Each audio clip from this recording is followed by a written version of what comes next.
지금 영상은 교회의 모습을 보여주는 그러한 영상이라고 할 수가 있습니다. 처음 사람들로 하여금 선을 그어주고 그 안에 서 있으라고 하지요. 그런데 어떤 움직임도 일어나지 않습니다. 낯설고 어색하고 불편하고 몇몇은 웃으면서 있지만 대부분이 그런 표정이 아니었습니다.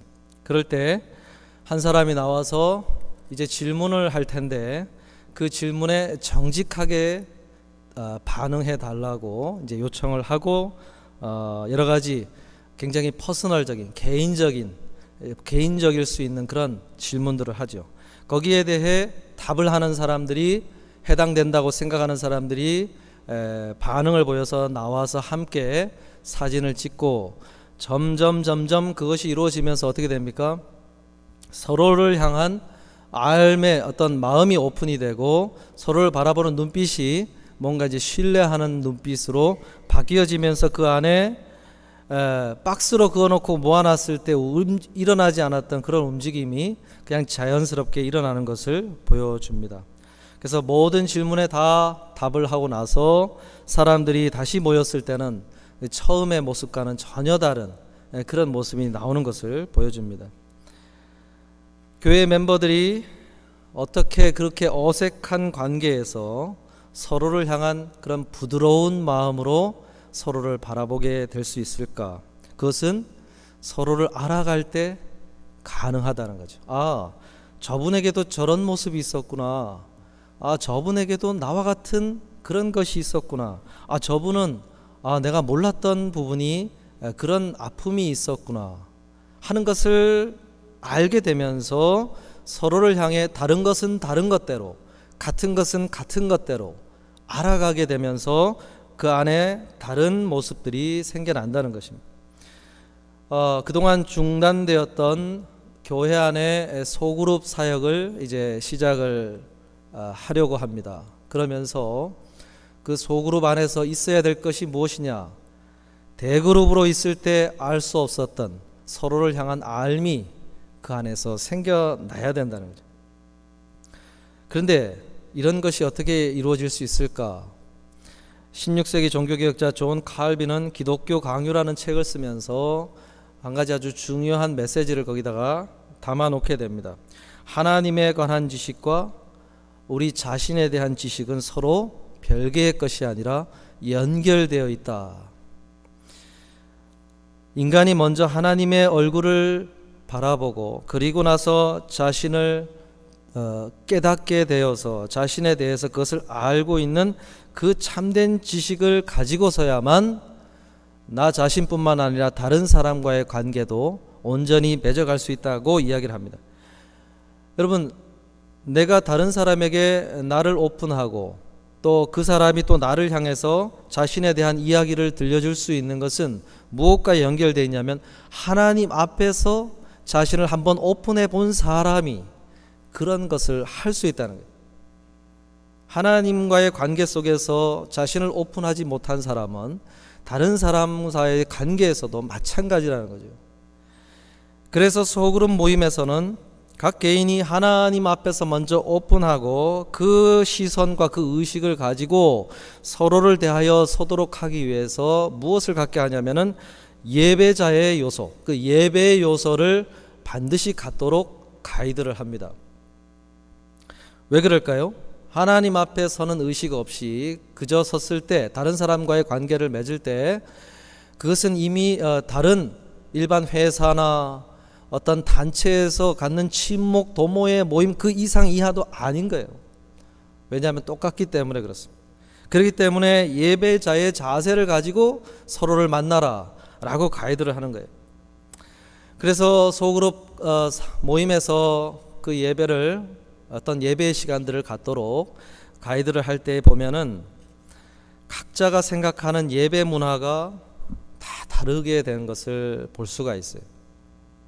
어떤 분들은 예배라는 것은 아주 거룩하고 흠이 없는 의식을 중심으로 드려야 되는 것이다. 아주 예전적인 어떤 형식과 절차, 의식을 굉장히 중요하게 생각하시는, 또 그것을 그러한 문화 속에서 예배를 경험해 온 분들이 있을 수가 있어요. 그런 분들에게는 소그룹 예배도 또 하나의 예배입니다. 그렇기 때문에 예배 속에서 그 어떤 대화나 나눔이나 그런 것들이 들어오는 것을 거북해 해요. 예배는 예배대로 딱 끝내고 그 다음에 친교하자, 이렇게 되는 것들을 보게 돼요. 근데 좀 더 주일학교 사역이 갖춰지고 어린 시절부터 하나님 안에서 어떤 자유로운 예배를 경험해 온 분들은 그런 형식과 절차로 있는 자신이 거북해합니다. 좀 더 하나님 안에서 자유로움과 하나님 안에서 어떤 자신의 속에서 일어나는 어떤 감정들 또 생각들을 민감하게 표현하는 방식의 예배를 더 편안해하는 그런 분들이 있을 수 있어요. 그렇기 때문에 두 그룹의 불만이 있을 수가 있어요. 왜 좀 더 거룩하게 하지 못하느냐? 또 한쪽 그룹의 불만은 왜 좀 더 하나님 안에서 주신 그 자유로움을 느끼지 못하느냐? 이런 것 속에서 그 예배가 충돌하고 갈등하는 것을 많이 보게 됩니다. 이건요, 16세기 개신교가 출발할 때도 마찬가지였어요. 16세기 종교개혁자들이 카톨릭 교회와 충돌했던 지점들이 상당히 많이 있습니다. 특별히 예배와 관련해서 굉장한 충돌이 있었어요. 그 중에 하나가 모든 예배를 왜 예배 드리는 사람들의 모국어로 드리지 못하게 하느냐. 그 당시에 중세 예배는 모든 예배가 라틴어로 진행이 됐어요.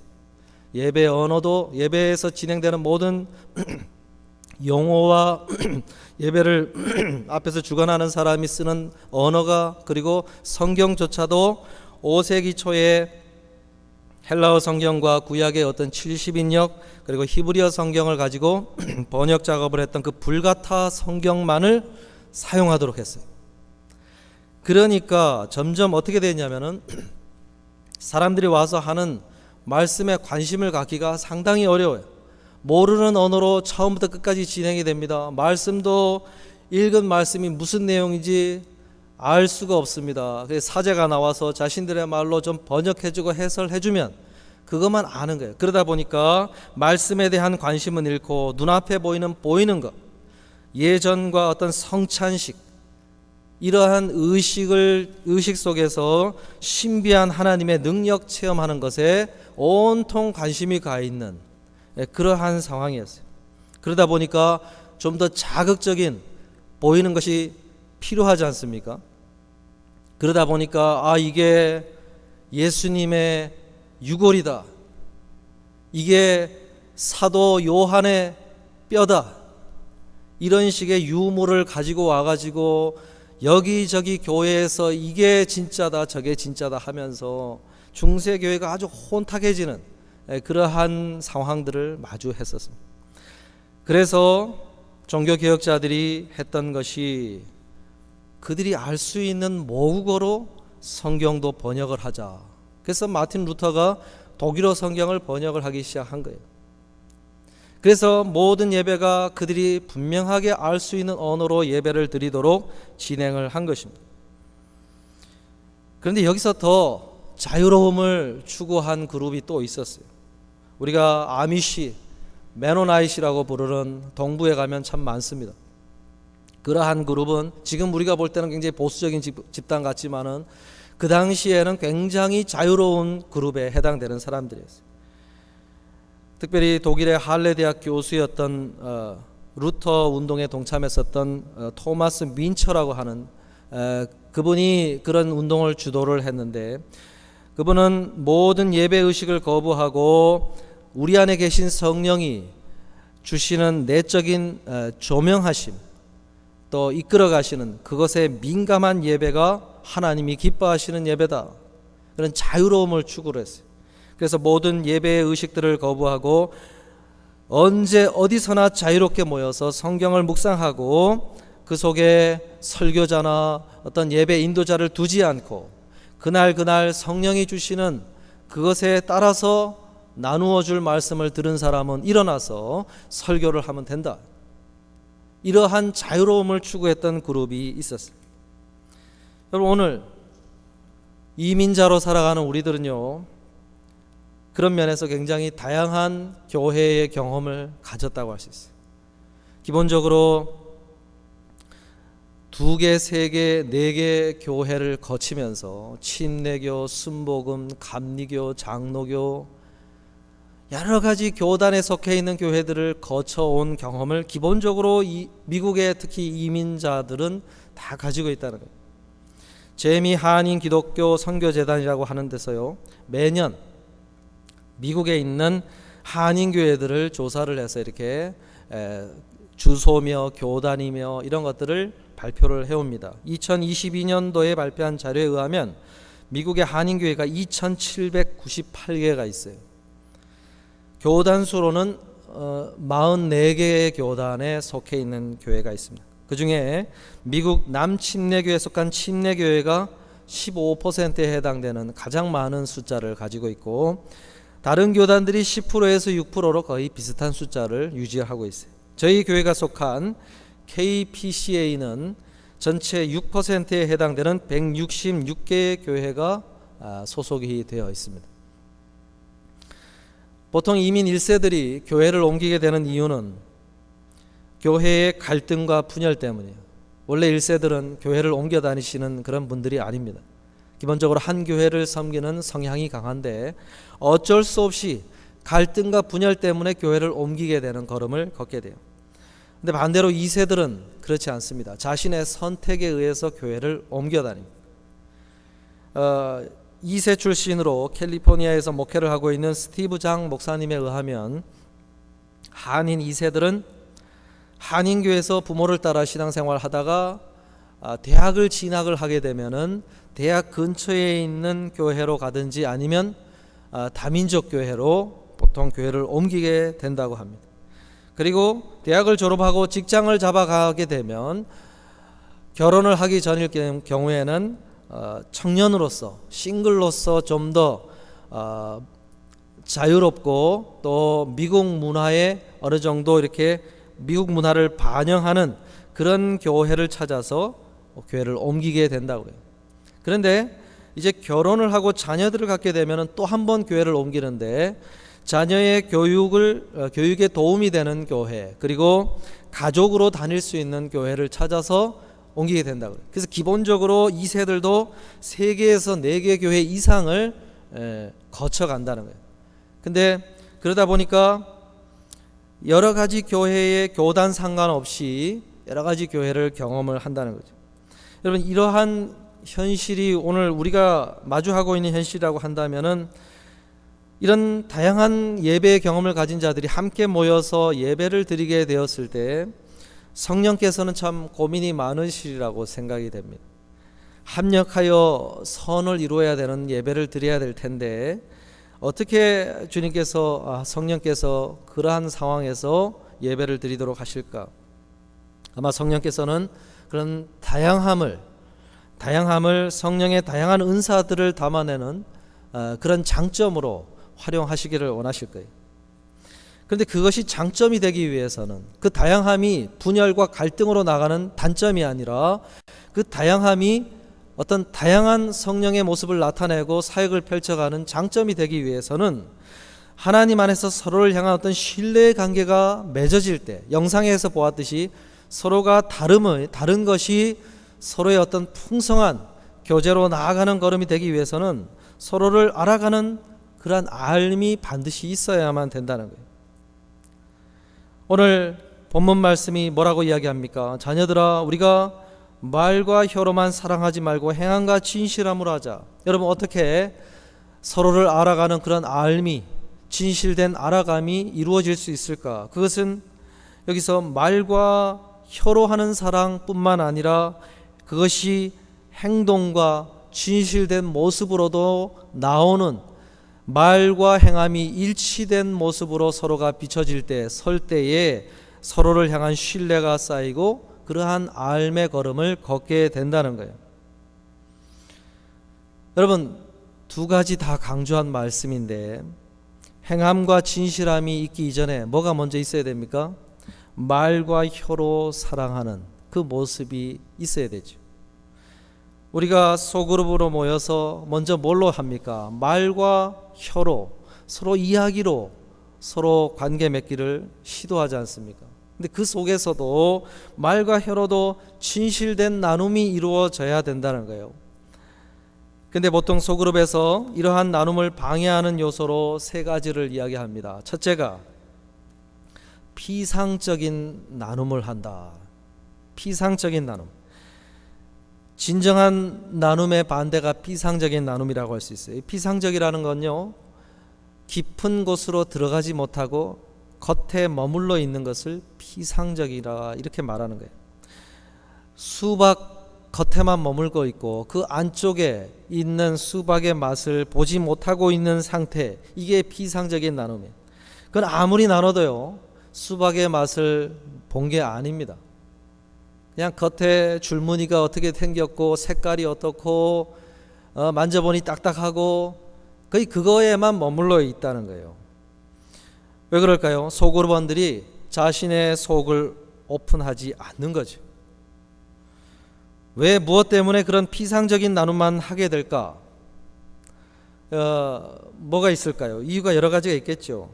만약에 자신의 속을 오픈하게 되었을 때 불필요한 비웃음을 당하거나 어떤 소그룹원들로부터 무시를 당하는 그런 일들이 생기지 않을까, 이런 어떤 두려움과 염려, 자신의 경험에서 온 여러 가지 그런 것들이 때문에 나누기를 주저한다는 거예요.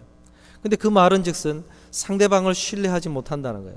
내가 이분한테 이거를 이야기할 수 있으리라는 안전한 마음, 안심하는 마음이 없기 때문에 그 깊은 이야기를 하지 않는다는 거예요.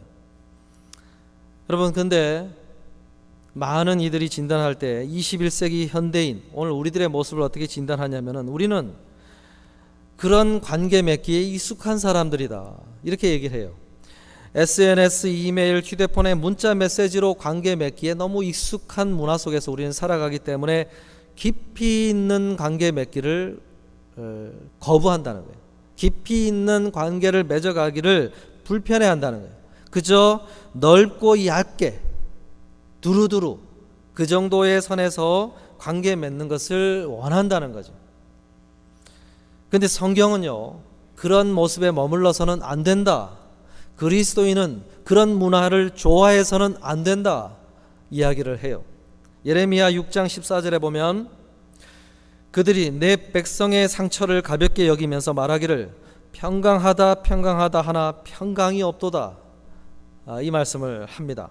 당시 종교 지도자들과 거짓 선지자들의 모습을 그렇게 묘사를 한 거예요.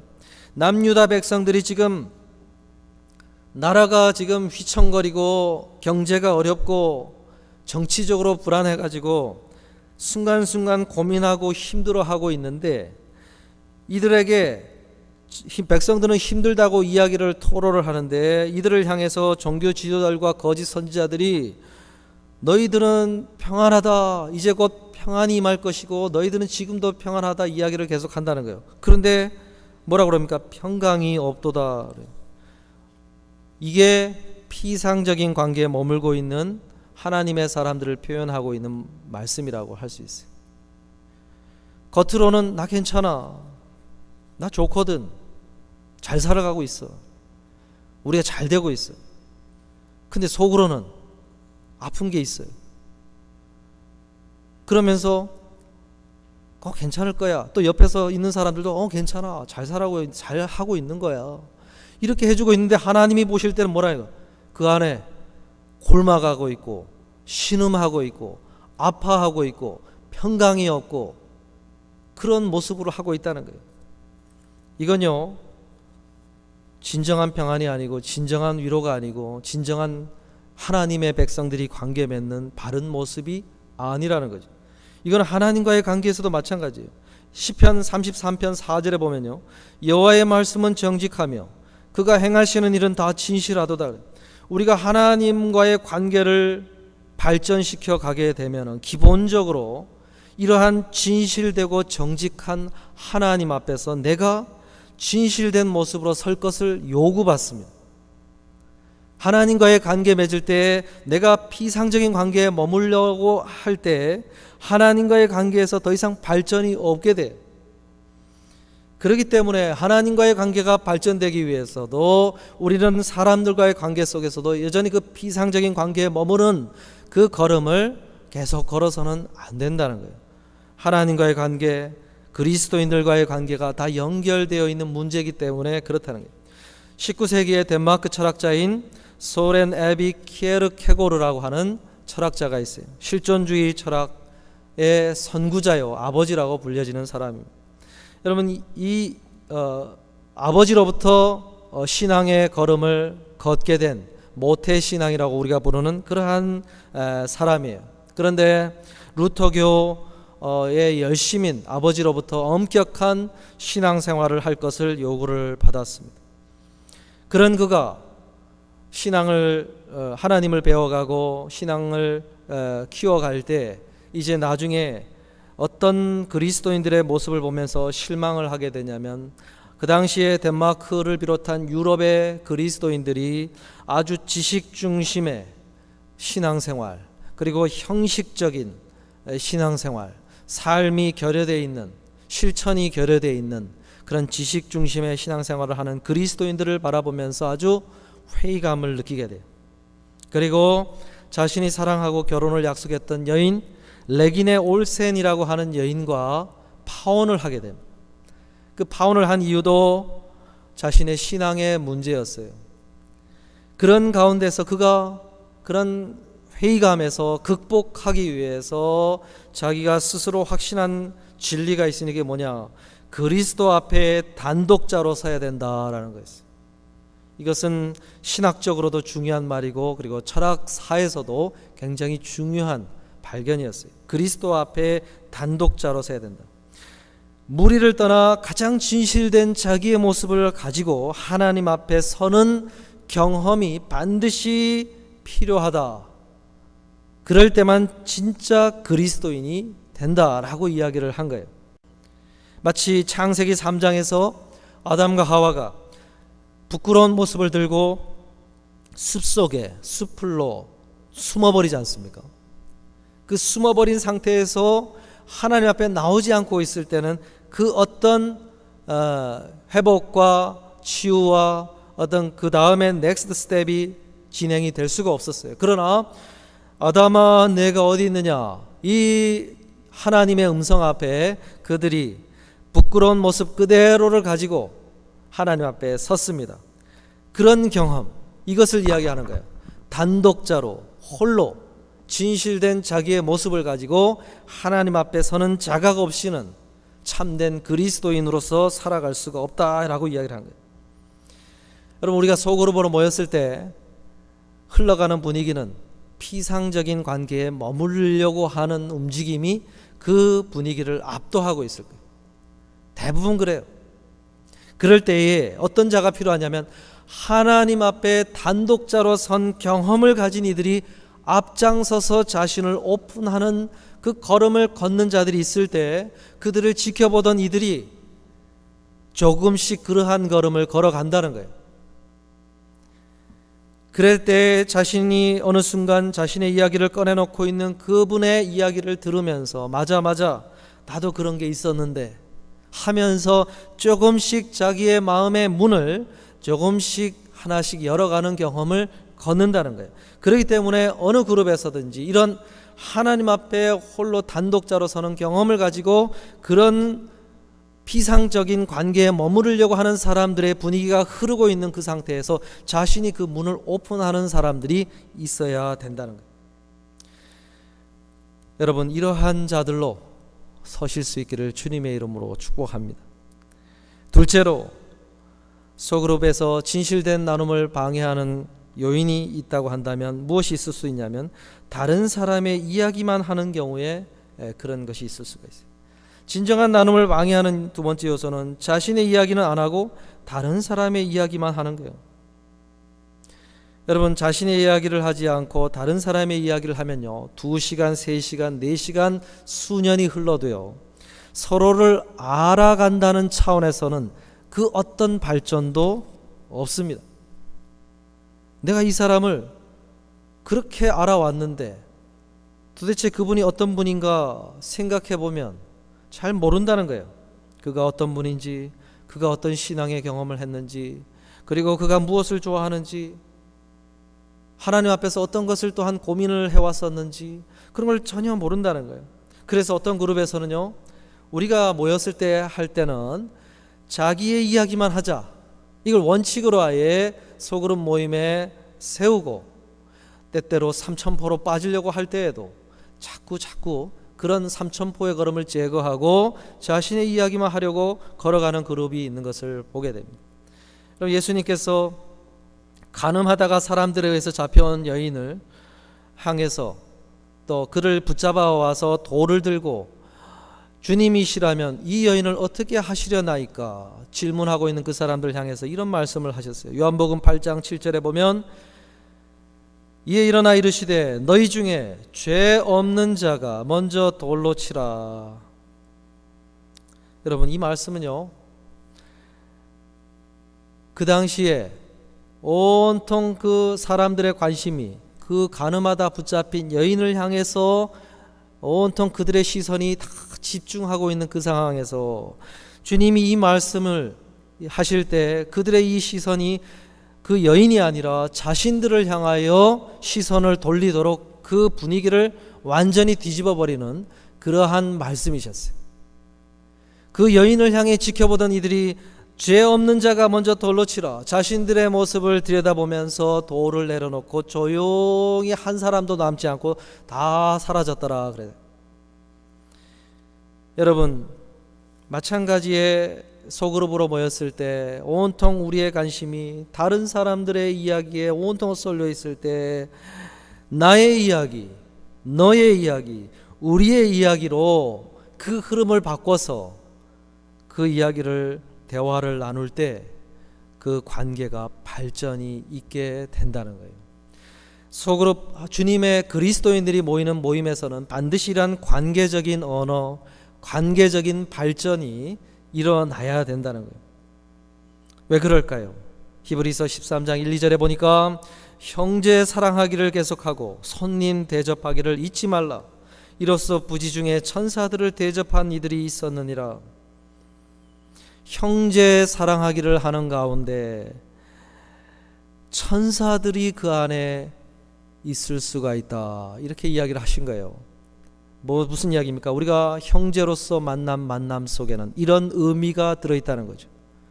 단순히 사람이 아니다. 그 속에는 천사들을 보내어 주님을 뜻하신 어떤 만남의 걸음을 걷도록 만드시는 그러한 움직임들이 그 안에 있을 수 있다는 거예요. 마태복음 25장 35절 36절 40절에 보면은 이런 말씀을, 내가 줄일 때에 너희가 먹을 것을 주었고 목마를 때에 마시게 하였고 나그네 되었을 때에 영접하였고 헐벗었을 때에 옷을 입혔고 병들었을 때에 돌보았고 옥에 갇혔을 때에 와서 보았느니라. 임금이 대답하여 이르시되 내가 진실로 너희에게 이르노니 너희가 여기 내 형제 중에 지극히 작은 자 하나에게 한 것이 곧 내게 한 것이니라 하시고, 이 말씀도 마찬가지죠. 그리스도인들 중에 연약한 이들에게 한 것이 곧 그들 안에 영으로 거하시는 주님께 한 것이다 라고 말씀을 하시는 거예요. 여러분, 우리는 그리스도인들이 만난 그 만남은 단순한 사람과 사람과의 만남이 아니라는 거죠. 그 안에 계신 그 안에 영으로 거하시는 주님을 우리가 대면하고 만나는 그러한 만남이라는 것을 말씀을 하고 있는 거예요. 마태복음 18장 20절에는 뭐라고 얘기하십니까? 두세 사람이 내 이름으로 모인 곳에는 나도 그들 중에 있느니라 말씀하셨어요. 두 사람이, 세 사람이 주님의 이름으로 만나면 그 안에 주님이 함께 하신다는 거죠. 여러분, 주님이 거하시고 계시고 주님이 그 자리에 와 계신데 주구장창 다른 얘기만 하고 있어요. 그러면 어떻게 되겠습니까? 우리가 이러한 눈으로 서로를 바라보는 만남, 그러한 그리스도인들의 모임이 되어야 된다는 거죠. 여러분, 다니엘 3장에 보면은요, 그런 장면이 있죠. 다니엘의 세 친구 사드락과 메삭과 아벳노가 느부갓네살 왕이 금으로 신상을 만들고 거기다가 절을 해라 그랬어요. 그걸 안 하겠다고 거절을 하니까 풀무불에 결박을 시켜서 던져놓지 않습니까? 그럴 때 느부갓네살 왕이 그 모습을 지켜보다가 깜짝 놀라서 한 이야기가 무엇입니까? 우리가 던져놓은 사람이 세 사람이 아니냐?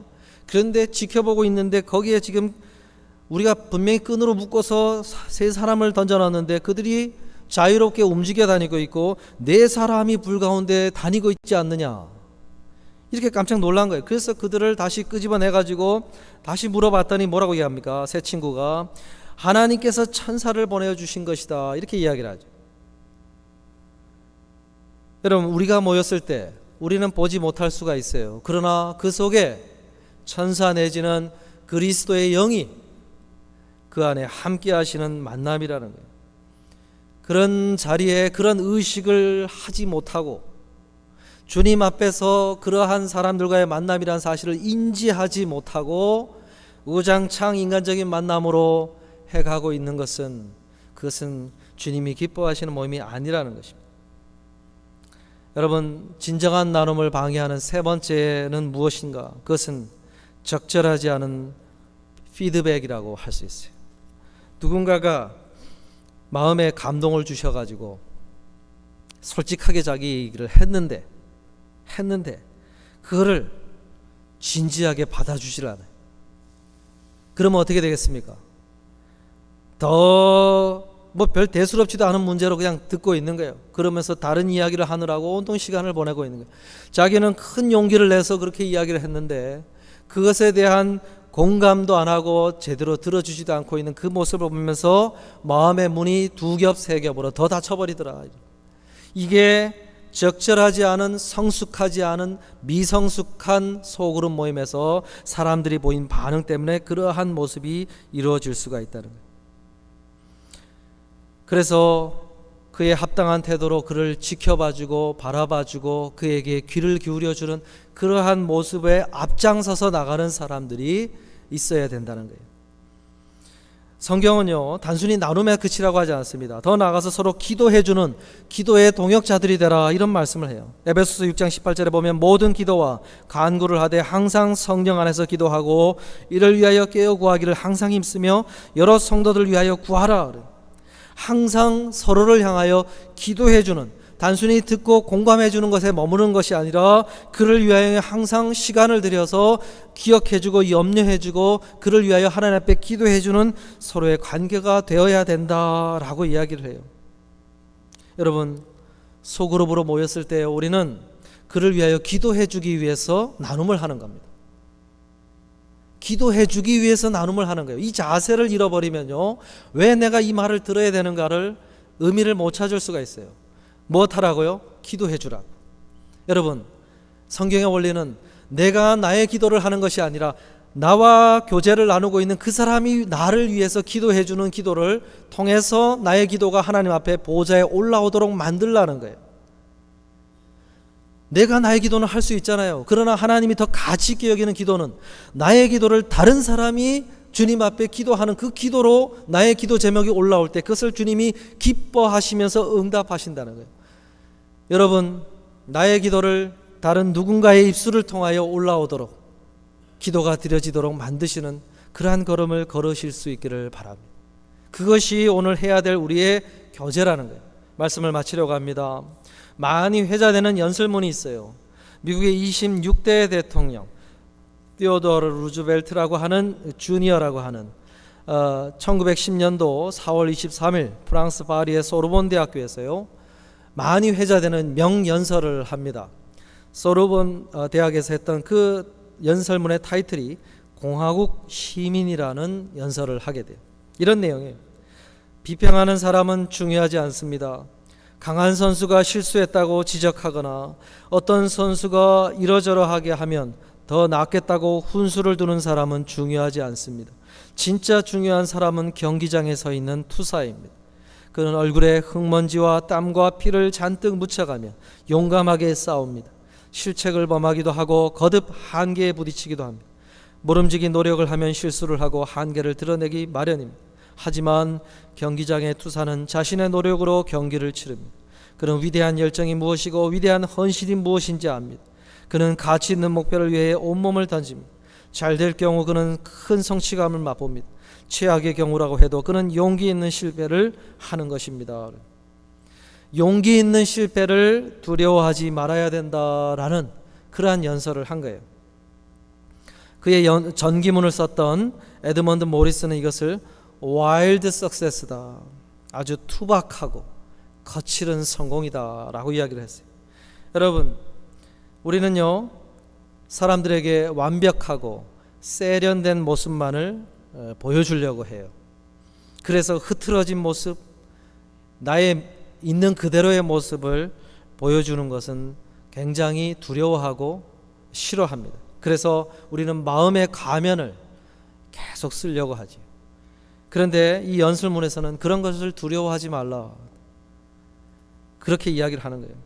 예수님께서는 이 땅에 와오셔서 가장 혹독하게 비판한 사람들이 바리새인들, 외식하는 자, 회칠한 무덤으로 살아가는 사람들, 겉으로는 의로운 자다, 괜찮은 자라, 하나님 앞에서 바른 자라고 살아가면서 그들의 내면은 썩은 문드러졌다, 이렇게 아주 혹독하게 이야기를 했어요. 그래서 외식하는 자, 겉과 속이 다른 자로 살아가지 말고 너희들의 그 깊은 내면에 있는 것을 드러내서 하나님 앞에 회개하라, 그대로 가지고 나와서 하나님 앞에 고백하라, 그러면 너희들에게도 구원이 있으리라, 이렇게 얘기를 했어요. 그러나 니고데모와 같은 그러한 이들은 주님 앞에 진실된 자로 섰지만 많은 바리새인들이 그러한 걸음에 실패를 했다고 소개를 합니다. 여러분, 우리는 그리스도인으로 하나님 앞에서 먼저 우리의 가면을 벗어 던지는 작업을 해야 돼요. 그리고 그것을 연습해야 돼요. 그러다가 그 가면을 벗어 던지고 주님 안에서 주시는 그런 위로와 쉼과 자유함을 얻은 그것을 가지고 그리스도인들을 만나서 그러한 것들을, 가면을 벗어 던지고 그들에게 다가가는 그러한 걸음을 서로 걸을 때 그 속에서 때로는 흙먼지가 묻은 모습, 또한 피가 흘러내리다 상처가 덧나 있는 그러한 모습들, 나의 속사름의 리얼한 모습들을 그냥 드러낼 수도 있어요. 마치 가늠하다 붙잡혀온 그러한 여인처럼 수치스러운 모습을 하고 있을 수도 있어요. 그러나 그러한 모습으로 나와섰을 때 주님께서 주시는 위로와 격려와 하나님 나라의 놀라운 그러한 은혜들이 임하는 것을 경험하게 되고, 그리고 부끄러운 모습을 드러낸 자로서 서로를 비난하고 정죄하고 조롱하는 자의 모습이 아니라 서로를 위해서 그 어떤 사람들보다도 더욱 진실하게 하나님을 향하여 기도해 줄 수 있는 기도의 동역자들이 만들어지는 그러한 하나님 나라의 공동체의 모습이 이 땅 위에서 경험되어질 수 있다는 것입니다. 갈 길이 멀지요. 우리는 루즈벨트가 했던 연설문의 제목처럼 이 땅에 살아가야 되는 미국의 시민자, 한국의 시민자이면서 동시에 하나님 나라의 시민으로서도 살아가야 된다는 거예요. 우리는 시민권자로서 해야 될 의무와 특권은 잘 챙깁니다. 오늘 놓치면 안 되지, 세금 보고도 해야 되지, 이것도 혜택도 신청해야 되지. 그런데 그런 것은 잘 챙기면서 하나님 나라에서 시민으로 해야 될 의무와 책임, 마땅히 걸어야 될 모습, 이런 것들은 등한시하는 경우가 얼마나 많은지 모르겠어요. 여러분 꼭 기억하시길 바라요. 우리는 하나님 나라의 시민으로서 요구받는 그러한 걸음을 걸어야 된다는 사실을 기억하시고, 우리가 소그룹 사역을 다시금 시작할 때 그러한 걸음 속에서 이러한 피상적인 나눔, 다른 사람만을 이야기하고 자신의 모습은 꺼내기를 회피하는 모습, 그리고 진실되게 다른 사람들의 이야기를 들어야 되고 그들에게 다가가야 되는 그러한 모습들을 잃어버리지 않고 걸어가셔서 우리 안에 이러한 하나님 나라의 천상의 그러한 공동체의 모습이 이 땅 위에 사는 동안에도 맛보아지고 경험되어지는 그러한 모습으로 서시는 우리 모두가 되시기를 주님의 이름으로 축복합니다. 기도하겠습니다.